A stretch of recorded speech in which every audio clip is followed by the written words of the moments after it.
आळंदीमध्ये इंद्रायणीला पूर आलेला आहे। इंद्रायणीने रौद्ररूप धारण केलेला आहे आणि प्रशासन यामुळे अलर्ट मोडवर गेलेलं आहे। तर नदीकाठच्या गावांना सतर्कतेचा इशारा देण्यात आलेला आहे। नदीकाठच्या अनेक भागांमध्ये पाणी शिरायला या पुराची सुरुवात झाली आणि त्याच्यामुळे भाविक आणि नागरिकांची पुराच्या पाण्यातून सुटका करण्याचे सुद्धा काम केलं जात आहे। वारकऱ्यांनी आळंदीत जाऊ नये, थेट पुण्यामध्ये यावं असं सुद्धा आवाहन मुख्यमंत्री देवेंद्र फडणवीस यांनी केलेलं आहे। तर मुख्यमंत्री देवेंद्र फडणवीस यांनी वारकऱ्यांना हे आवाहन केलं आहे।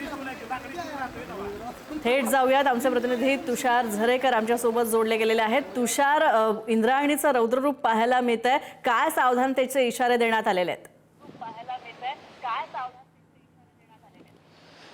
नक्कीच सध्या जर आपण पाहिलं तर मी आळंदी नगरीमध्ये ही जी माझ्या पाठीमागे जी इंद्रायणी नदी दिसतीये, या इंद्रायणी नदीने रौद्ररूप धारण केल्याचं चित्र पाहायला मिळतंय। या इंद्रायणी नदीवरती असणारे जे चारही पूल आहेत ते पूर्णपणे पाण्याखाली गेल्याचं चित्र एकंदरीत पाहायला मिळतंय। तर दुसरी सर्वात महत्वाची गोष्ट म्हणजे 2 दिवसांवरतीच पालखी प्रस्थान सोहळा येऊन ठेपलाय। मात्र त्याआधी अनेक वारकरी खरं तर अलंकापुरी नगरीमध्ये दाखल होत असतात। या वारकऱ्यांची मोठी गैरसोय या पावसामुळे होताना एकंदरीत पाहायला मिळतीये। हा संपूर्ण जो इंद्रायणी घाट आहे तो पूर्णपणे पाण्याखाली गेलेला आहे। येथील ज्या धर्मशाळा आहे, नदी किनारी असणाऱ्या धर्मशाळा, यातून 550 पेक्षा अधिक वारकऱ्यांना, नागरिकांना खरं तर आतापर्यंत पोलीस प्रशासन असेल, अग्निशमन दल असेल, त्यांनी बाहेर काढल्याचं चित्र पाहायला मिळतंय। तर मंदिर प्रशासनाकडनंही आवाहन करण्यात येतंय की ज्या ठिकाणी वारकरी आले असतील त्याच ठिकाणी त्यांनी थांबावे, कोणीही आळंदीमध्ये येण्यासाठी आग्रह धरू नये, कारण आळंदीमध्ये आत्ताची जी परिस्थिती आहे ती भयानक आहे। पाणी हे पूर्णपणे नदीच्या दुथडी भरून वाहताना पाहायला मिळतंय।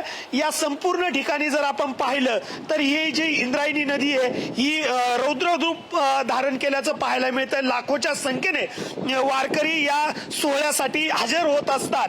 लाखोच्या संख्येने वारकरी या आळंदी नगरीमध्ये माऊलींना पंढरपूरकडे घेऊन जाण्यासाठी येत असतात। मात्र प्रस्थान सोहळ्याच्या काही तास आधीच हे इंद्रायणी नदी दुथडी भरून वाहत असल्यामुळे नागरिकांचे आणि वारकऱ्यांचे यामध्ये मोठे हाल होताना एकंदरीत पाहायला मिळणार आहे। आणि त्या अनुषंगाने राज्याचे मुख्यमंत्री असतील, त्यानंतर संत ज्ञानेश्वर महाराज संस्थान कमिटीचे विश्वस्त असतील, पालखी सोहळा प्रमुख असतील, त्यानंतर पोलीस असेल, अशा सर्वांनी वारकऱ्यांना, नागरिकांना आवाहन केलेलं आहे कोणीही या इंद्रायणी नदीच्या तीरापर्यंत पोहोचू नये, जेणेकरून इजा होऊ शकते। त्यामुळे आपण जिथं योग्य जागा आहे अशाच ठिकाणी थांबा। जे वारकरी आळंदीमध्ये दाखल होण्यास इच्छुक आहेत, परंतु आळंदीमधली आत्ताची परिस्थिती पाहता मंदिराला तीनही बाजूने पाण्याने वेढलेलं आहे। मंदिराची एकच बाजू आत्ता खरं तर उघडी आहे, त्या एकाच बाजूने खरं तर नागरिकांना मंदिरामध्ये येता येतंय। मात्र या संपूर्ण ठिकाणी येण्यासाठी आता मज्जाव एकंदरीत घालण्यात येताना पाहायला मिळतोय।